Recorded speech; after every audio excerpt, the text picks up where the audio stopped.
So good afternoon. Today I'd like to provide another update around testing, tracing, hospitalizations, PPE distribution, and the ongoing work of the Reopening Advisory Board. I also want to give a brief update on federal disaster assistance. On testing, yesterday, the Commonwealth processed 11,118 tests. We had 1,963 confirmed positive tests of COVID-19,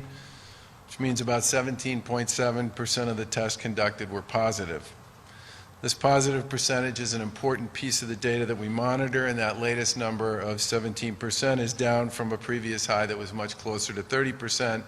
which is a good sign because we test a lot more than we did a few weeks ago, and we've also tried to test in places where we were particularly concerned about the potential of community and organizational spread. As I've mentioned, we continue to hold daily calls with leaders in the healthcare community and have been closely monitoring hospital capacity and hospitalization rates related to COVID-19 and other non-COVID related issues throughout the state.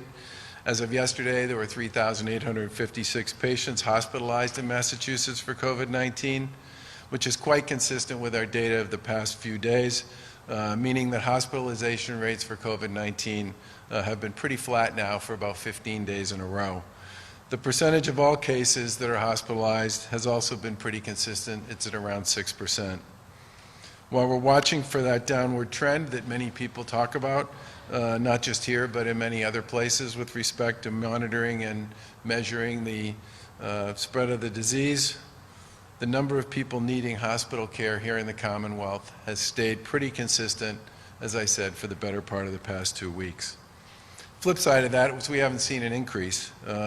for about 2 weeks as well, which is also a good thing. We also suffered yesterday, I think many people know, the largest single day increase of COVID-19 related deaths here in Massachusetts, losing 252 people to this insidious virus. We obviously track a lot of numbers to understand the presence and the trajectory of this pandemic, but the lives lost every day is one of those numbers that none of us is ever going to get particularly comfortable with. Behind those numbers, as I've said before, are people and families and lives that have been forever changed by the lethal grip of COVID-19, and our hearts go out to everyone who's lost someone to this terrible virus. Finally, we continue to chase every avenue that's available to us with respect to PPE for healthcare workers and frontline workers. As of yesterday, we've delivered over 7 million pieces, including masks, gowns, and ventilators. With respect to contact tracing, I think most people know that earlier this month we announced the creation of a COVID-19 Community Tracing Collaborative in collaboration with the folks at Partners in Health to mitigate the spread of the disease and to contain it here in Massachusetts. We're the first state in the nation to launch this sort of a program, and we're fortunate to have a partner in this, like Partners in Health, on board, an organization that has done this issue fighting diseases and outbreaks in many developing countries and has battled Ebola and Zika and many other contagions in many parts of the world. And they have proven time and time again that their model can work, and in many cases in places that are far more challenging than they would be here in Massachusetts. We believe this tracing program is a key element toward not only stopping the spread, but also understanding where the virus is, who's been affected, and how we can go about making sure that we contain it. We launched this program earlier this month and said that by the end of April we anticipated we would have about 1,000 people on board working on this particular initiative. That is just about the number of people we have working so far. And to have stood up an organization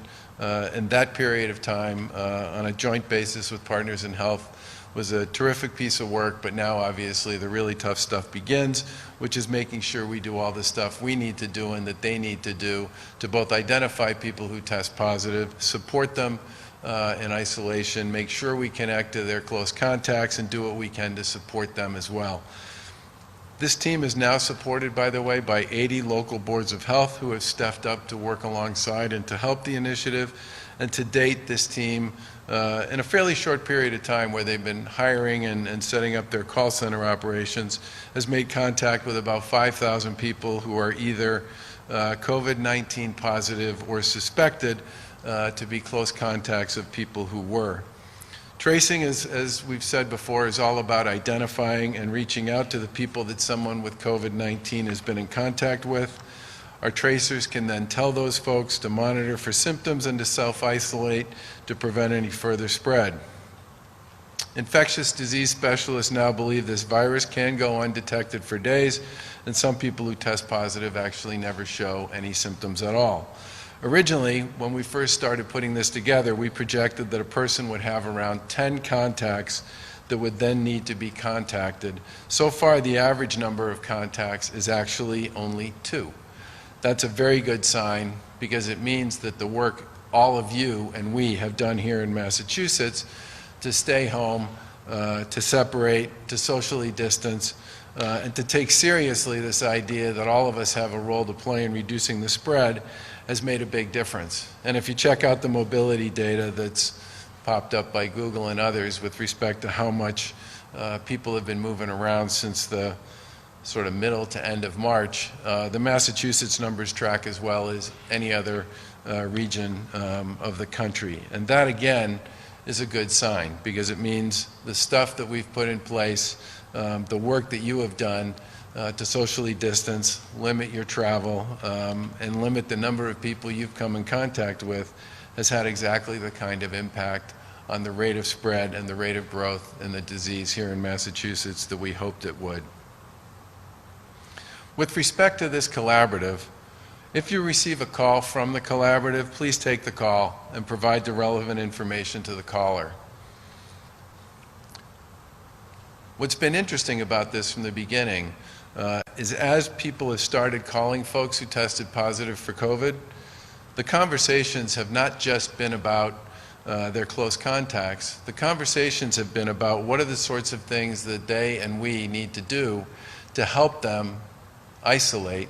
and to support them as they go through the process of dealing with the fact that they've tested positive and may or may not have already started to show symptoms. And that outreach that we make to them, which is then followed by outreach to their close contacts, is in many respects about providing them with guidance and support. And the calls have actually lasted longer than people originally anticipated they would, because folks who are in this situation had a lot on their mind and really appreciated the chance to have a chance to talk to somebody about what their concerns were, what their questions were, and how those concerns and questions could be addressed by the Commonwealth and by the folks at Partners in Health. The phone calls that you would get, if you were to get one, would come from an 833 or an 857 number, and your phone, if you have caller ID, would say MA COVID team. And the other reason why it would be important for you to take this call is it does mean somebody you've been in close contact with has tested positive, and we think it's really important for you to know what that means for you and how we can help you make sure that you aren't then somebody who ends up spreading the virus to somebody else. If you see MA COVID team come up on your phone, please pick it up. It's good for you, it's good for whoever it was that recommended we called you, and it's going to be good for the people that you're in contact with on a regular basis as well. This is, frankly, your chance to be part of the fight to both contain and push back against the spread and the virus. With respect to reopening, which is certainly something that I think is at the forefront of everybody's mind, including ours, the advisory board, led by Lieutenant Governor Polito and Secretary Keneally, has hit the ground running and has begun meeting with various employers, business organizations, and municipalities to talk to them about what some of their issues are and how they see this potentially working for them. Their goal, obviously, is to hear from employers from across the Commonwealth, from trade unions, from frontline workers, and from others to gather as much data as they possibly can and to work with the folks at the Department of Public Health and in the healthcare community to make sure that we can offer up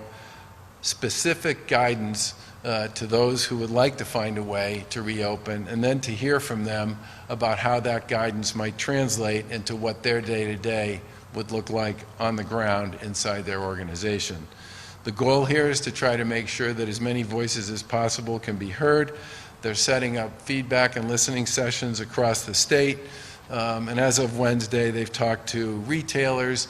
folks in the biotech industry, folks in the healthcare industry, folks in the technology industry, and obviously those brick and mortar retailers in particular have been very hard hit, and they are of particular interest, not surprisingly, to a lot of our colleagues in municipal government, because they do in many cases make up a lot of the Main Street activity that vibrant downtowns here in Massachusetts are all about.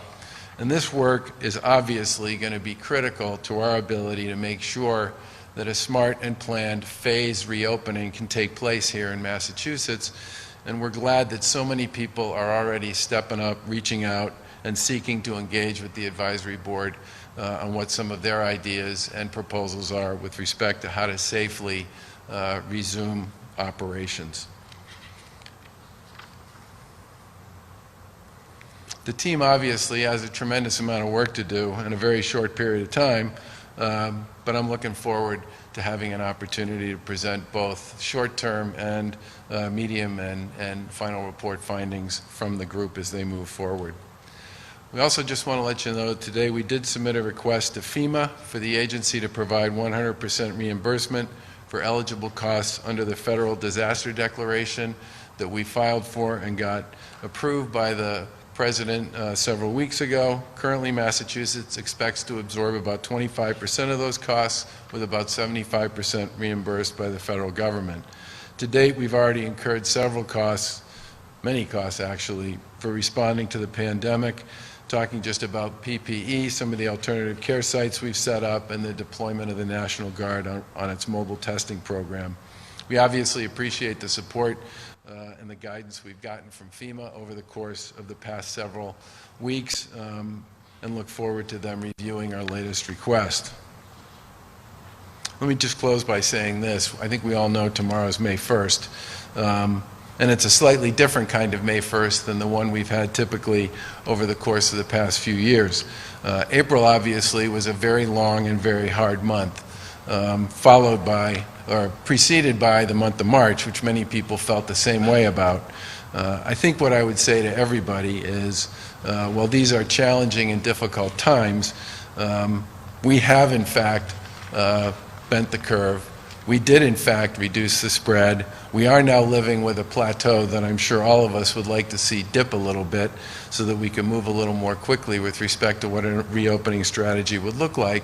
But we've now got a smart group of people who are getting together literally for hours on hours every single day to talk to their colleagues here in Massachusetts about what smart policies and procedures would look like with respect to that. And we're obviously looking forward to having a chance to discuss those options and opportunities with all of you at some point down the road. We do continue to talk on a regular basis with our colleagues around the Northeast region. Many of them are wrestling with the same kinds of questions and issues that we are here in Massachusetts. In some respects, those conversations are reassuring because it's pretty clear that they're thinking about and talking about a lot of the same things we are. But I think all of us understand and appreciate the fact that the best way to handle the reopening on this is to make sure we do it in a way that's consistent with the data and the recommendations that have come from